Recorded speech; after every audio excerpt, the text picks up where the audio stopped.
Bota mais o som. Bem, antes de mais nada, quero dizer que é uma grande alegria estar aqui. E não é força de expressão, é uma grande alegria mesmo poder estar aqui, apesar do frio, apesar da chuva quase torrencial, porque numa hora dessas a gente tem que lembrar que há muitas pessoas que gostariam de estar aqui conosco, muitas pessoas que gostariam de ter se deslocado das suas casas, das suas residências, e que não podem fazer, porque estão doentes, porque não podem caminhar, porque não podem ficar uma hora e meia sentados. Então nós somos abençoados por, apesar de todos os nossos problemas, apesar das amarguras dessa vida, ainda temos a possibilidade de estar aqui hoje, ainda usufruindo da companhia uns dos outros. Então vamos fazer com que esse nosso esforço valha a pena. Vamos tentar fazer com que a chuva lá fora seja esquecida por alguns minutos. O nosso tema de estudo hoje é a mediunidade de cada um de nós. Você e eu, médicos. Você e eu, você e eu. Mas que história é essa? Quem disse que eu sou médium? Eu não sou médium, não. Eu nunca soube que eu sou médium. E o que é essa tal de mediunidade tão falada, tão comentada e que provoca tanta polêmica, né? Bem, vamos começar então dando uma definição rápida sobre mediunidade. Mediunidade é a capacidade que cada um de nós possui de ser um medianeiro entre o mundo espiritual e o mundo terreno, entre o imaterial e o material, o físico.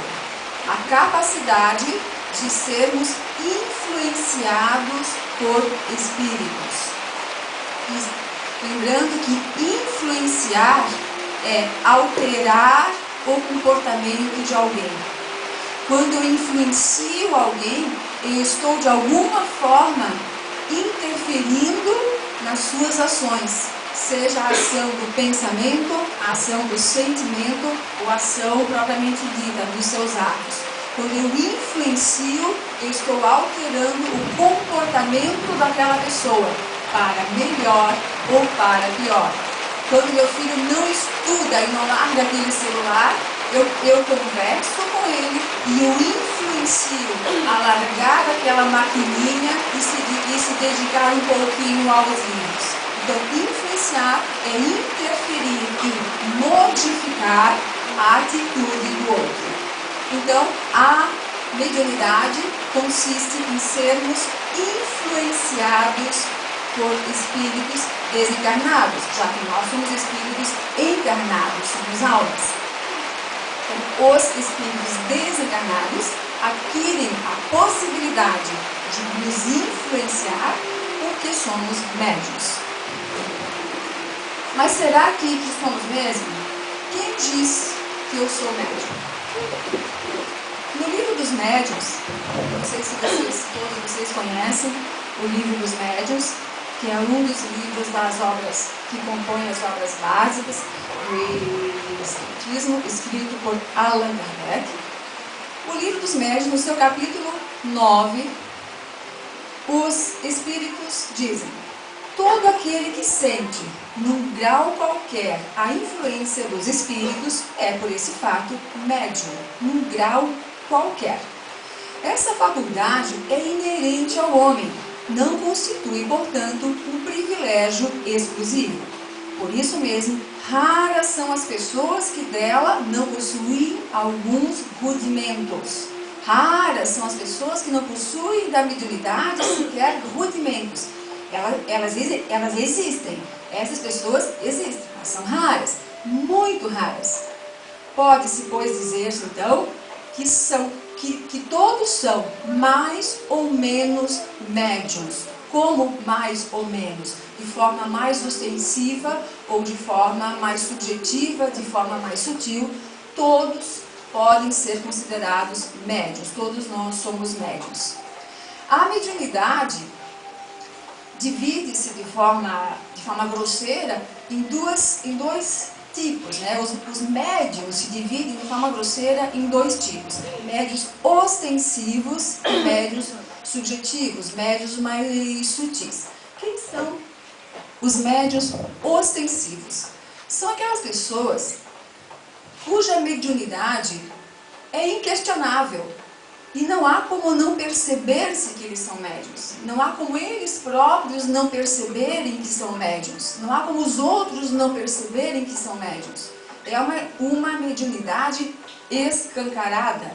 São as pessoas que possuem a faculdade da vidência. Eles enxergam espíritos. O espírito não se materializou, mas eles conseguem enxergá-lo. São as pessoas que ouvem espíritos, e não é fruto da sua imaginação, eles não estão ficando doidos, eles ouvem mesmo. São as pessoas que produzem efeitos físicos, como abrir e fechar de uma porta, bater de uma janela, um sininho que toca, uma música, um perfume, e aqueles também que provocam curas. Que na realidade essas curas não são provocadas por eles, mas pelos espíritos que usam o ectoplasma que eles liberam.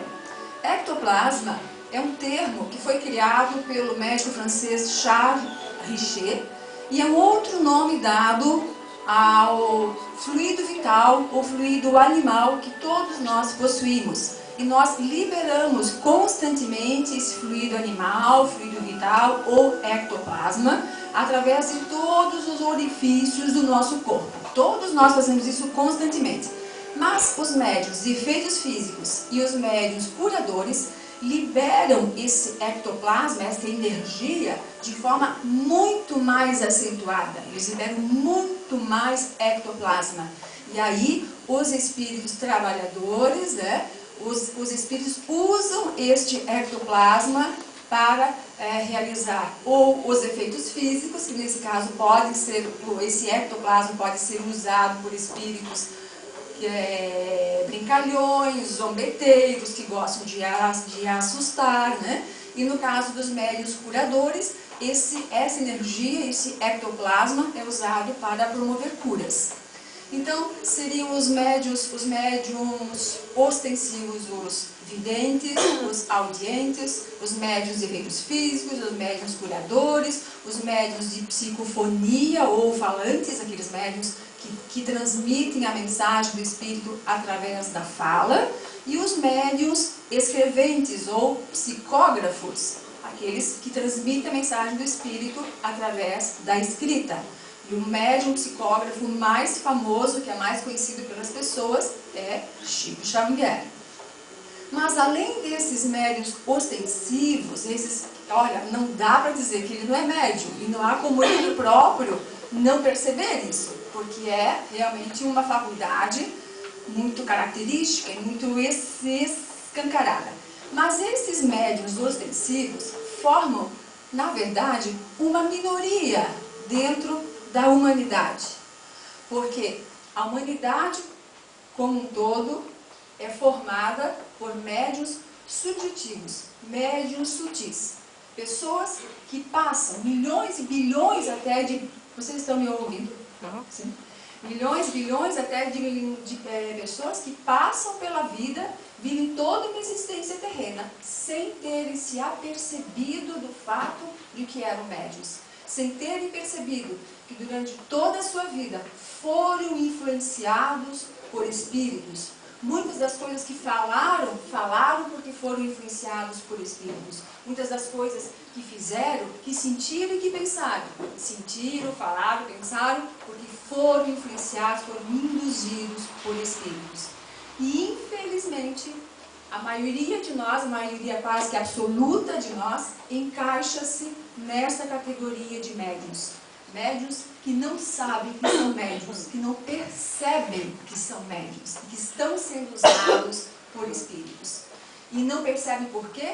Primeiro porque não tem conhecimento disso. Eu não posso me aperceber de um fato se eu não sei nada sobre ele, se eu não sei que ele existe. Então, por falta de estudo, por falta de conhecimento. E segundo, por falta de autoanálise, por falta do hábito de observar-se, observar suas ações e reações, observar o que pensa, o que sente, o que fala.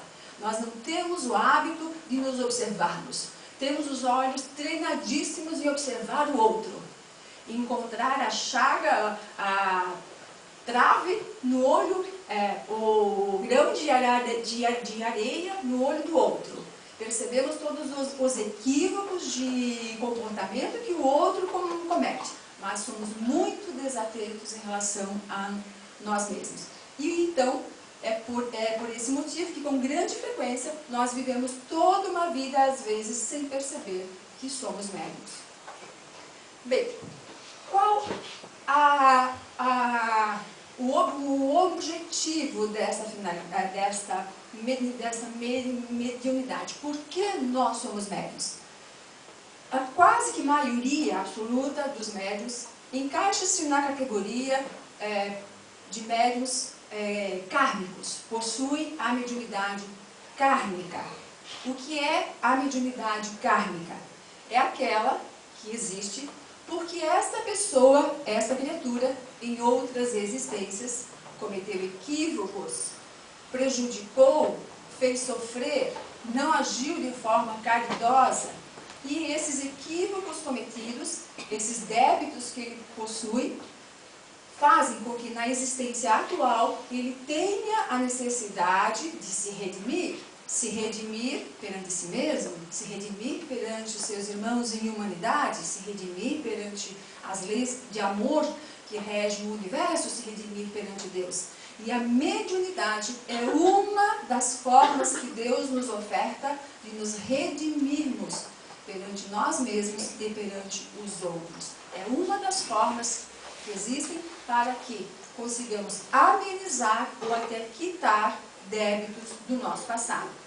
Então, é um instrumento de trabalho e deve ser um instrumento de evolução. É uma pena que muitas vezes não seja, como nós já vamos ver. Mas ela deveria ser sempre um instrumento de evolução. Evolução pessoal, evolução das pessoas que me cercam, evolução do nosso planeta. Bem, e aí a outra categoria de médiuns, que aí formam uma minoria, são os médiuns missionários. São os médiuns que não têm mais a necessidade de quitar débitos através da sua mediunidade. E eles assumem essa característica como missão para auxiliar o seu semelhante, auxiliar outros seres humanos ou outros filhos de Deus, auxiliar no processo de evolução planetária. Mas esses médiuns missionários ainda são raros no nosso atual estágio evolutivo, no atual estágio evolutivo do nosso planeta Terra. Na sua grande maioria, os médiuns são mesmo médiuns kármicos. Pois é, mas como é que é essa história? Por que uma pessoa tem essa mediunidade ostensiva?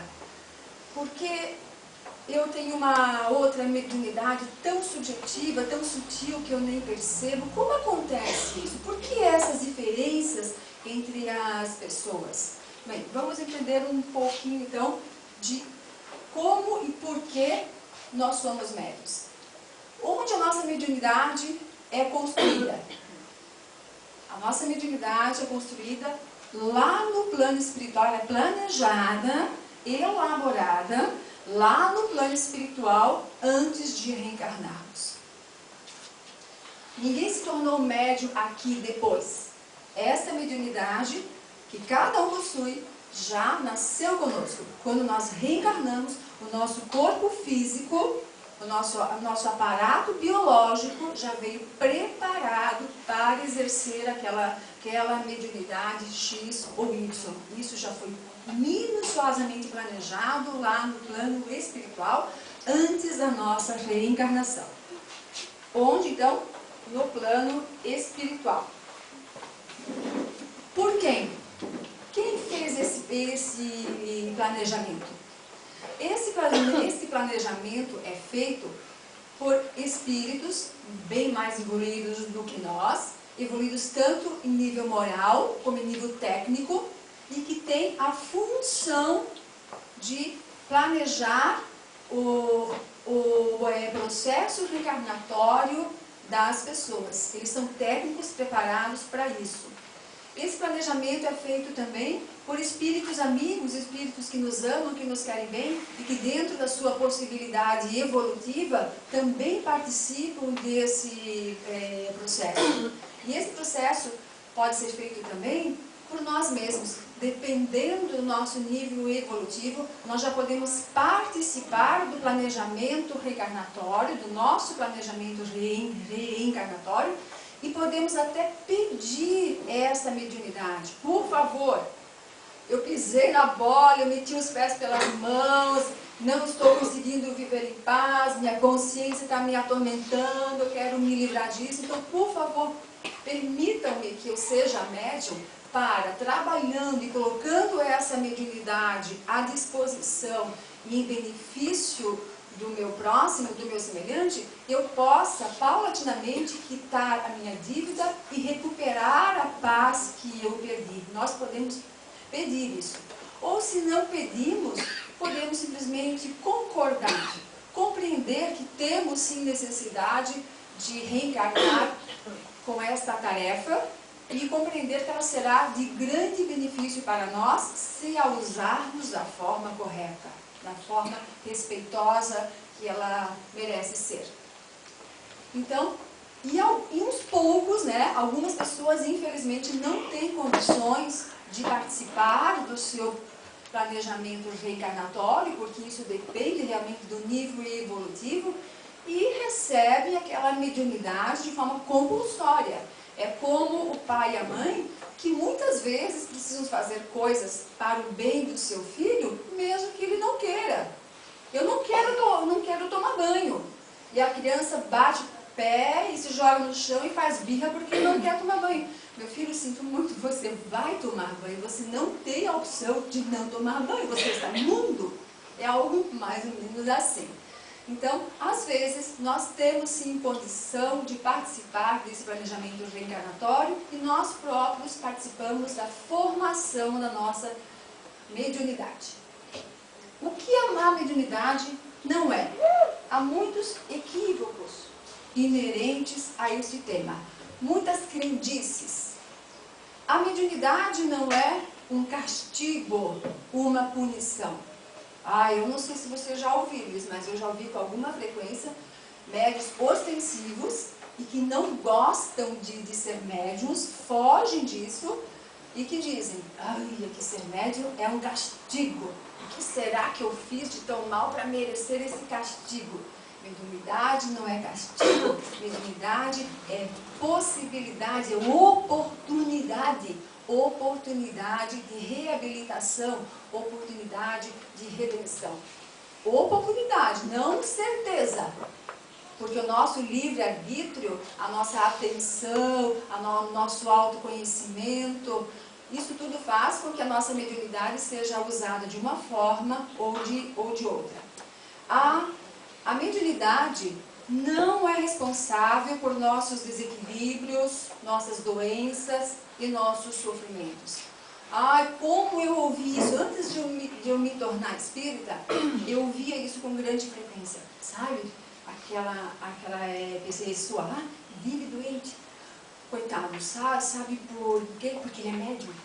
A mediunidade é tida por algumas pessoas como a responsável pelas doenças físicas mesmo, pelos sofrimentos, pelo azar, pelos negócios que não dão certo, pelas relações tumultuadas. Tudo isso acontece na minha vida porque eu sou médium. É a minha mediunidade que provoca esses horrores todos.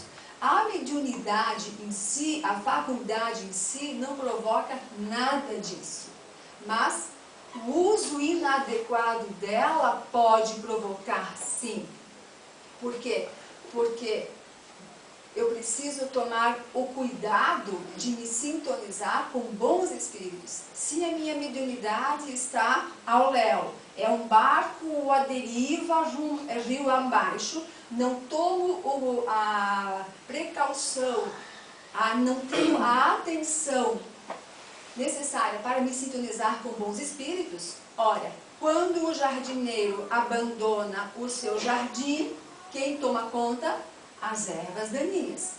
Então, por conta da nossa inferioridade moral ainda, por conta dos nossos pensamentos equivocados, nossos sentimentos mesquinhos, por conta do nosso egoísmo, sempre achando que eu tenho mais direitos do que os outros, sempre fazendo aos outros o que eu não quero que façam para mim. Por conta disso, essa minha faculdade mediúnica acaba sim sendo usada por espíritos que pensam, sentem e agem da mesma forma. Espíritos com os quais eu me afinizo. E eles podem, sim, provocar doenças físicas. Claro que são desequilíbrios energéticos que têm o seu início lá no perispírito, mas desembocam no corpo físico. Esses espíritos podem, sim, provocar desavenças e conflitos no ambiente familiar, no ambiente social, profissional. Eles podem, sim, provocar uma derrocada profissional, problemas financeiros. Por quê? Porque eles são infelizes. E espíritos infelizes sentem-se ofendidos, agredidos com a felicidade alheia. Eles não querem que sejamos felizes.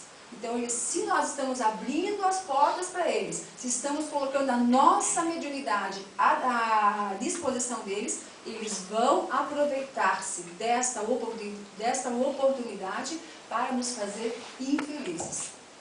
Então, pode acontecer isso, que o médium tenha problemas de saúde, de relacionamentos, que ele sofre, pode, mas a culpa não é do fenômeno mediúnico em si, mas da forma como ele conduz isso.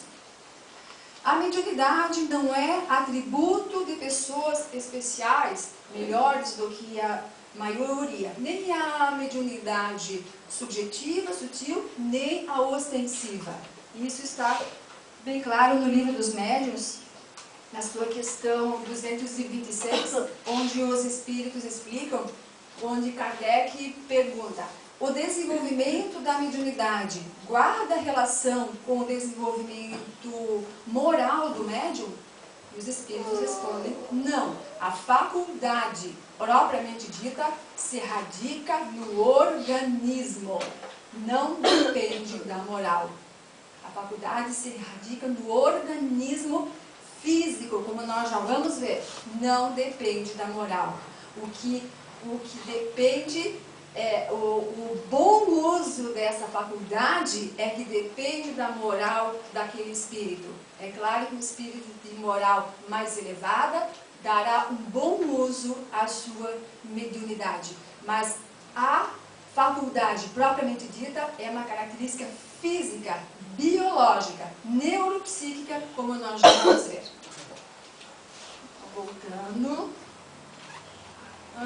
A mediunidade por si só transforma o indivíduo em uma pessoa melhor? Promove sua evolução? A mediunidade por si só não. Mas o que eu fizer da minha mediunidade, sim. A forma como eu usá-la, sim. Porque se eu me esforço para estar sintonizada com os bons espíritos, se eu sou atenta, vigilante em relação ao meu mundo interior, em relação ao que eu realmente sou e não o que eu aparento ser, eu posso sim me sintonizar com bons espíritos e receber deles orientações, conselhos, ensinamentos valiosos que realmente vão impulsionar o meu processo evolutivo, tornando-me uma pessoa melhor. Então, pode ser que sim e pode ser que não. Mas se eu fizer o inverso, se os meus sentimentos e pensamentos e o meu jeito de ser mesquinho coloca-me em afinidade com os maus espíritos, com aqueles que ainda se comprazem com o mal, vai ocorrer o inverso. Eu vou contrair mais débitos, vou cometer mais equívocos, me deixando a minha situação ainda mais complicada. Então a mediunidade em si é neutra. Ela torna-se positiva ou negativa, dependendo do que cada um faz com ela. Então, o que é a mediunidade? Resumindo e concluindo, ela é instrumento de trabalho e estudo. É inerente a todos os seres humanos, já que são muito, muito raros os que não possuem dela sequer rudimentos. Podemos dizer que ela é inerente a todos nós. Todos nós somos médios, alguns de forma mais ostensiva, outros de forma mais sutil. E até imperceptível. Imperceptível por conta da nossa falta de atenção. Porque na medida em que vamos desenvolvendo o hábito de prestar atenção em nós mesmos, nós passamos a perceber a nossa mediunidade. Isso aconteceu comigo, já deve ter acontecido com muitos de vocês que não têm mediunidade ostensiva. Como antes, comportamentos que eu achava serem meus, com o tempo eu fui percebendo que não eram meus. Pensamentos e sentimentos que eu sempre julguei serem meus, com o tempo, eu já tenho mais de 20 anos, isso não acontece de um dia para o outro, mas aos pouquinhos a gente tem que trabalhar com isso, senão não vamos desenvolver esse poder de autoanálise nunca. Aos pouquinhos eu fui percebendo como ocorrem coisas no meu dia a dia que não são minhas. De repente, do nada, um pensamento que entra na minha mente feito uma flecha. Puxa vida, eu estava lá concentrado numa outra coisa, pensando em outras coisas, né? E de repente vem um pensamento louco do nada que entra na minha mente. Às vezes positivo, às vezes negativo, dependendo de com quem eu estou me afinizando naquele momento. Coisas que de repente eu faço. Então, com o tempo, é claro que creio eu que muita coisa passe desapercebida ainda, mas eu já consigo captar no decorrer do dia vários momentos nos quais eu estou sendo influenciada pelos espíritos. Fico muito feliz quando essa influência é positiva. Sempre agradeço por isso. E fico muito triste comigo mesma quando é uma influência negativa. A mediunidade, como já vimos, é uma forma de quitar débitos e outras vidas, né? No caso da mediunidade kármica e até da vida atual, né? Vamos lembrar que nós metemos os pés pelas mãos lá em existências passadas, mas infelizmente continuamos fazendo isso, né? Então, ter esta faculdade é uma possibilidade de amenizarmos os equívocos cometidos na existência atual também, né? Pois todo bem que fizermos com sinceridade de sentimentos, todo bem realizado com amor, é válido, é útil e ameniza ou até quita os nossos débitos. Não adianta fazer por fazer. Ah, eu vou lá visitar o asilo porque me ensinaram que fazer isso é bom para eu quitar os meus débitos. E lá a minha mediunidade de alguma forma vai ser usada, né, para conversar com os idosos e tal. Mas eu vou lá só para receber algo em troca. Eu já vou com essa finalidade. Aí eu chego lá, não paro de olhar o relógio porque eu estou louca para ir embora. Cada 5 minutos parece 1 hora. Essa pessoa está se doando realmente, se doando de coração? Está colocando ali todo o amor da sua alma? Não, ela está ali porque ela está querendo receber algo em troca. Não é assim que funciona. Como nos ensinou o apóstolo Paulo na sua magnífica carta aos Coríntios, eu posso falar a língua dos homens e dos anjos, eu posso mover montanhas com minha fé. Se eu não tiver amor, o que quer que eu faça, se não for feito com amor, não serve para nada. Não adianta passar de bonzinho, de bonitinho, de bondoso aos olhos dos outros, ou até aos nossos olhos mesmos, porque às vezes a gente tenta se enganar, né? Não adianta nada se não for feito com amor, com sinceridade, de sentimentos, de boas intenções. Então, toda vez que colocamos a nossa mediunidade à disposição dos bons espíritos e a usamos com sinceridade de sentimentos para ajudar alguém, isso de alguma forma está amenizando ou até quitando débitos passados. Vamos voltar. Vamos voltar lá para as nossas questões. Então, onde ela é programada, planejada no plano espiritual. Por quem? Por espíritos superiores, tanto a nível moral como técnico, por amigos espirituais que já têm condições de lidar com isso e por nós mesmos. Por quê? Porque na maioria dos casos, excetuando-se apenas os casos de mediunidade missionária, somos espíritos em débito e temos na mediunidade a possibilidade de amenizá-los, de amenizar esses débitos. E como? Como acontece isso? Como uma pessoa reencarna médium? Qual é a diferença entre um médium ostensivo e um médium sutil? Bom, lá no plano espiritual, antes de reencarnarmos, o nosso corpo físico é minuciosamente planejado também. Já vimos isso em outro estudo em relação aos genes. Os nossos genes são minuciosamente escolhidos para atender às características e necessidades de cada um de nós. E o mesmo ocorre em relação a um órgãozinho, a uma glândulazinha que nós possuímos aqui no meio do nosso cérebro, que mede cerca de 1 centímetro, mais ou menos do tamanho de um feijão, né? E que se chama pineal. Pineal ou epífise. Bem, a pineal de cada um de nós é minuciosamente planejada antes da reencarnação, antes da concepção, antes do nosso corpo físico começar a ser construído. A pineal de cada um de nós é minuciosamente planejada para atender a necessidade mediúnica de cada um. Para a nossa ciência, para a ciência terrena, a pineal ou epífise tem outras funções. Ela tem a função de produzir hormônios, ela promove o amadurecimento das glândulas sexuais, ela é reguladora das funções da tireoide, pâncreas e suprarrenais, ela é reguladora do sistema nervoso central e ela é reguladora do nosso relógio biológico. É ela que nos diz quando é hora de dormir e hora de levantar, ela regula o nosso sono.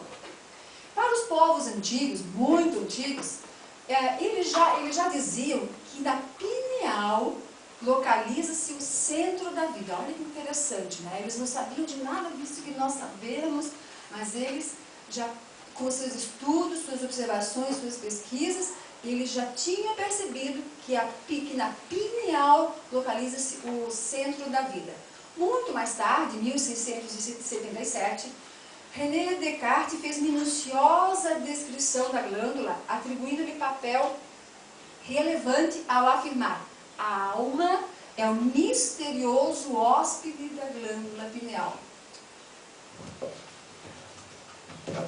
No livro Missionários da Luz, o espírito André Luiz, no seu capítulo 2, o espírito André Luiz nos diz: no exercício mediúnico de qualquer modalidade,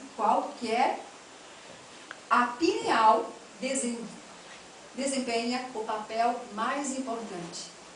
Isso está escrito no livro Missionários da Luz, escrito pelo espírito André Luiz, psicografado por Chico Xavier.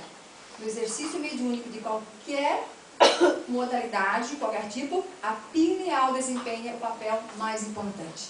Na pineal reside o sentido novo dos homens, o sentido novo dos homens, aquele que ainda é tão desconhecido, que na verdade não é novo.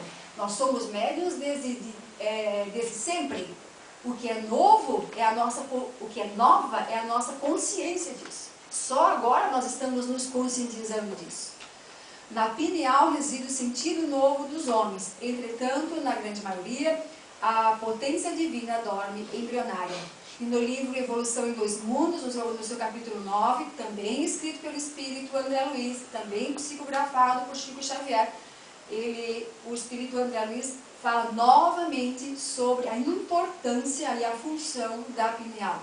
Então eu deixo aqui o convite, a sugestão, para que vocês leiam e estudem esses dois livros, Evolução em Dois Mundos e Missionários da Luz. São duas joias. São livros escritos há bastante tempo, lá no início do século passado, e continuam atualíssimos. Bem, e agora, nos últimos anos, um médico psiquiatra chamado Sérgio Felipe de Oliveira, um é Missionários da Luz e o segundo é Evolução em Dois Mundos. Ambos do espírito André Luiz, psicografados por Chico Xavier. Agora, mais recentemente, nos últimos anos, um médico, um psiquiatra espírita chamado Sérgio Felipe de Oliveira, ele tem uma biografia tão vasta que eu preciso ler aqui. Ele é mestre em ciências pela USP, destacado pesquisador na área de psicobiofísica, estudioso da pineal, presidente da AMESP, Associação Médico Espírita de São Paulo. Ele, com os seus estudos de 12 anos, ele vem nos explicar que dentro da pineal existem cristais de apatita. Apatita é um mineral. E que esses cristais de apatita possuem a característica de captar o campo eletromagnético dos espíritos que nos cercam, que nós nem percebemos, né, que estão aqui ao nosso redor, mas eles estão. E não é um ou dois, não, são muitos. E os cristais de apatita que existem dentro da pineal de cada um de nós têm essa característica de captação do campo eletromagnético. Quanto mais cristais de apatita existirem dentro de uma pineal, maior será a capacidade de captação mediúnica, maior será a capacidade de captação desse campo eletromagnético dos espíritos. Consequentemente, mais ostensiva será a mediunidade daquela pessoa. Quanto mais sutil, quanto mais subjetiva aquela mediunidade, menos cristais de apatita existem dentro da pineal daquela pessoa. Mas por quê? Por que existe essa diferença? Algumas pineais com muito cristal de apatita, outras com pouco. Porque o nosso corpo é planejado atendendo minuciosamente as necessidades de cada um. Há pessoas que precisam desenvolver, precisam exercitar na sua passagem terrena uma mediunidade mais ostensiva, tem grandes débitos, né? Assumiram compromissos e precisam dessa faculdade à flor da pele. Então, a pineal daquela pessoa recebe bastante cristal de apatita. Uma outra pessoa já tem outra história de vida, outras características, outras necessidades, e a mediunidade dela já pode ser um pouco mais sutil, ou bem mais sutil. Ela recebe dentro da sua pineal menos cristais de apatita. Então, não existem duas pineais exatamente iguais, assim como não existem duas impressões digitais exatamente iguais. A pineal é a impressão digital do espírito, da necessidade do espírito. Ela tem função neuropsíquica, e além dessa função mediúnica, ela tem também a função de telepatia. A telepatia, que não é uma atividade mediúnica. Telepatia é uma atividade anímica, ela é inerente ao espírito encarnado, inerente a cada um de nós. Essa capacidade de captar o que o outro está pensando, porque estamos em sintonia vibratória, estamos vibrando numa mesma frequência. Então, essa capacidade tanto de emitir o pensamento como de recebê-lo, também é exercida pelos cristais de apatita que existem dentro da nossa pineal. Então, se vocês já perceberam que vocês têm essa faculdade aflorada, bem desenvolvida, têm capacidade, têm certa facilidade para captar pensamentos, então é porque a pineal de vocês veio preparada para isso. É a partir dali que essa capacidade se irradia. Bem, gente, mas tem que estar disso. Bem, então, de forma sucinta, é isso que ocorre com a mediunidade de cada um de nós. E é muito grande a nossa responsabilidade, porque ela nos foi concedida como instrumento de trabalho, instrumento de evolução. evolução individual, coletiva, planetária. E aí a gente se pergunta, pelo menos devia se perguntar, como eu estou usando a minha mediunidade? Com que tipo de espíritos eu estou me afinizando? Eu estou colocando a minha mediunidade à disposição de quem? De espíritos que querem construir algo melhor ou de espíritos que têm interesse em afundar a minha família, o meu círculo social, enfim, interesse em atravancar a evolução planetária. Os espíritos não têm a capacidade de criar em nós o que não existe, o que não existe em nós. O que eles conseguem fazer a partir de uma afinidade fluídica, uma afinidade vibratória. Eu capto o campo eletromagnético dos espíritos com os quais eu tenho afinidade. A minha pineal não capta qualquer campo eletromagnético, senão nossa vida seria uma loucura. Só imaginem. Agora eu capto um bom, depois eu pego, já capto um outro que não é tão bom assim, depois eu pego, capto outro que está todo envolvido em ódio. A nossa vida seria impossível, seria insuportável. Então não é qualquer campo eletromagnético que a pineal capta. Ela capta o campo eletromagnético dos espíritos com os quais nós estamos afinizados. E essa afinidade energética é estabelecida por quê? Pelo nosso jeito de ser, pelos nossos pensamentos, pelos nossos sentimentos, pelas nossas emoções, pelo que eu desejo para o outro, pelo que eu penso quando eu olho para o outro, né? Então, o nosso mundo interno é que determina com que tipo de espíritos eu vou me sintonizar e ocorrerá essa captação do campo eletromagnético.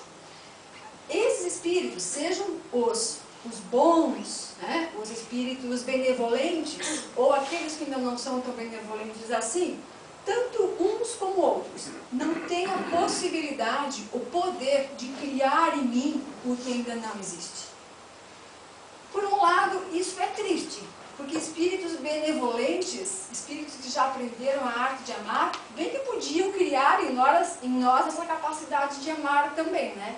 Eu acho que eles gostariam, se eles pudessem fazer isso. Mas não é assim. Cada um de nós é responsável pelas suas conquistas. Cada um de nós tem nas mãos as rédeas sobre a sua vida. Então eles não podem criar em nós o que não existe, mas eles podem potencializar. Eles potencializam o que existe. Então, a minha mágoa, a minha raiva, o meu ressentimento, o meu ódiozinho, será que existe o ódiozinho?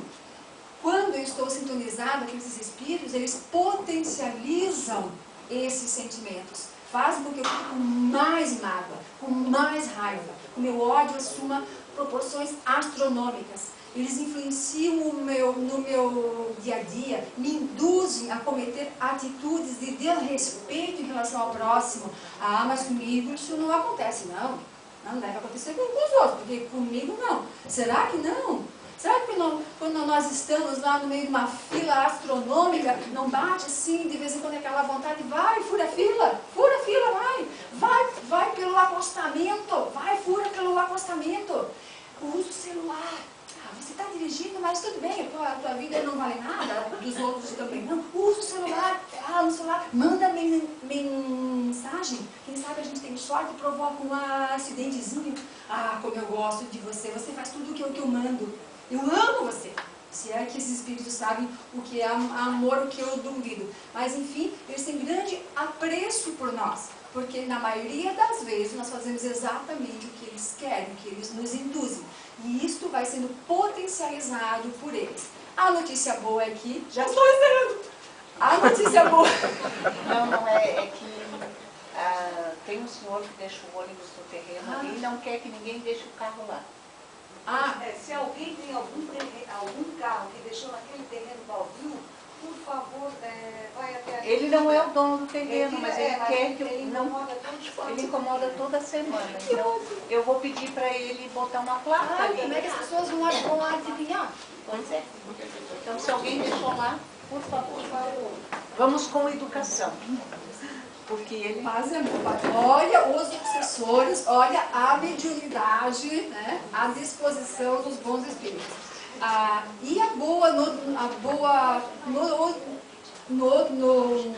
notícia é que, se eles potencializam as nossas características ainda negativas, eles potencializam também o que nós já temos de bom. Os nossos bons pensamentos, nossas boas intenções também são potencializados por eles. E é assim que nós podemos e devemos colocar a nossa mediunidade à disposição para a criação de um mundo melhor. Quando eu penso, eu gostaria de trabalhar com crianças, puxa, que bom, né? O fato de ter surgido, de ter nascido esse pensamento, esse sentimento, de algo muito bom. Mas acho que eu não tenho capacidade para isso, né? Não tenho condições. Aí eles aproveitam os bons espíritos com os quais estamos sintonizados, eles vêm e nos incentivam. Vá sim, doe-se. Você tem dentro de si todo um manancial de dons, de potenciais que não estão sendo usados. Vá que você consegue. Ame, doe-se, faça o seu melhor. E então a nossa capacidade de doação, de respeito, de fazer ao outro o que gostaríamos que fizessem para nós, de amar o outro como a nós mesmos, vai sendo também potencializada pelos bons espíritos com os quais estamos sintonizados e que estão usando a nossa mediunidade para construir saúde, felicidade e harmonia em nós e em todas as criaturas que nos cercam. Então, deixo aqui o convite para que sejamos mais atentos, prestemos mais atenção em nós mesmos, no nosso mundo interior, que lutemos com todas as nossas forças pela manutenção da qualidade desse mundo, para que dessa forma possamos realmente e efetivamente colocar a nossa mediunidade à disposição dos bons espíritos e cumprir a missão para a qual ela foi criada. A nossa mediunidade foi criada, foi construída para edificar, para construir. E isso depende só de nós. Obrigada pela atenção. Boa tarde. Bem, eu costumo fazer um encerramento bem prolongado, mas dado o horário, eu vou ser bem rapidinho. Então vamos novamente fechando os nossos olhos, agradecendo todas essas palavras que a Laís falou. E vamos assumindo a nossa mediunidade, porque quando nós dizemos que a nossa mediunidade é um castigo e procura uma casa espírita, ou até um centro espírita, de umbanda, outras coisas, para retirar dela aquela mediunidade, o que acontece? Por causa do orgulho, da vaidade, porque ela se sente complexo daquilo lá, não quer aquilo lá, aquilo é baixaria, outra coisa parecida. Então o que acontece? Elas vão desencarnar e vão para a fila de reencarnação e voltar como médium novamente, porque foi uma encarnação perdida. Então, se você se sente médium, se alguém falar para você, você tem mediunidade, coloca o orgulho embaixo do pé, assume e viva aquela mediunidade na integridade. Vamos agradecendo aos nossos mentores, aos nossos anjos de guarda, guias espirituais e protetores, a toda a equipe de higienização. Vamos agradecendo ao nosso mentor espiritual, ao mentor da casa, a toda a equipe médica. E vamos agradecendo a Jesus, o nosso mestre amado, e ao Pai da vida por esses momentos de ligação. E vamos pedindo a Ele que abençoe o nosso trabalho e que possamos receber no dia de hoje tudo aquilo que a esta casa viemos buscar. Ave Maria, cheia de graça, o Senhor é convosco. Bendita sois vós entre as mulheres, e bendito é o fruto do vosso ventre, Jesus. Santa Maria, Mãe de Jesus, rogai por nós, pecadores, agora e na hora do nosso desencarne, que assim seja. E vamos nos preparando para o nosso passe.